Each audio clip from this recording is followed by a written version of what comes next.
Olá, nobres doutores! Tudo bem com vocês? Hoje iremos falar sobre mandato, procuração e subestabelecimento, tema crucial para resolvermos a questão de hoje. O mandato é o contrato entre o advogado e seu cliente, por meio do qual fica prevista a representação judicial ou extrajudicial.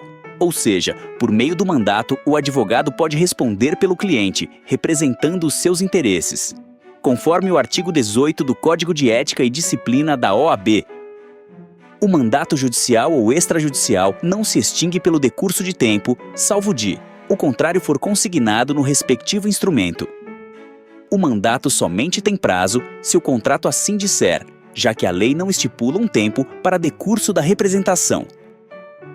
Cabe aqui observar o artigo 13, que diz: concluída a causa ou arquivado o processo, presume-se cumprido e extinto-lhe mandato.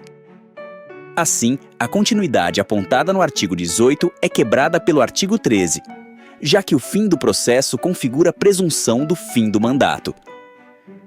Já a procuração é a prova, o instrumento do mandato, ou seja, é o documento que contém a obrigação.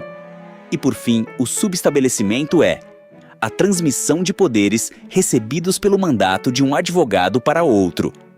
O subestabelecimento pode ser, com reserva, alguns poderes são delegados e outros mantidos, sendo todos os advogados responsáveis pela representação.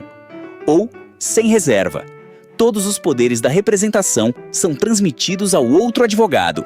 Segundo o Código de Ética e Disciplina, no artigo 26, o subestabelecimento do mandato com reserva de poderes é ato pessoal do advogado da causa. E o parágrafo 1º, o subestabelecimento sem reserva de poderes exige o prévio e inequívoco conhecimento do cliente. Sendo assim, o advogado não precisa informar o cliente sobre o subestabelecimento com reserva de poderes, já que continuará na representação do caso.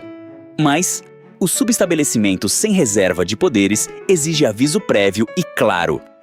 Agora que já sabemos os pontos principais sobre mandato, procuração e subestabelecimento, vamos resolver uma questão. Sebastião, advogado, celebrou o contrato de mandato com o cliente Amir, para representá-lo extrajudicialmente, tendo realizado diligências em prol da resolução do imbróglio. Desde a celebração do mandato, passaram-se mais de 20 anos, mas as atividades para as quais Amir contratou Sebastião, por sua própria natureza, se protraíram no tempo, sendo ainda necessárias a Amir. Sobre a hipótese apresentada, assinale a afirmativa correta. A. O mandato extinguiu-se pelo decurso do tempo, salvo se previsto prazo diverso no respectivo instrumento. B. O mandato extinguiu-se pelo decurso do tempo, sendo vedada a previsão de prazo diverso no respectivo instrumento. C. O mandato não se extinguiu pelo decurso do tempo, salvo se foi consignado prazo no respectivo instrumento. D. O mandato não se extinguiu pelo decurso do tempo, sendo vedada a estipulação de prazo no respectivo instrumento. E aí, você já sabe qual é a alternativa correta?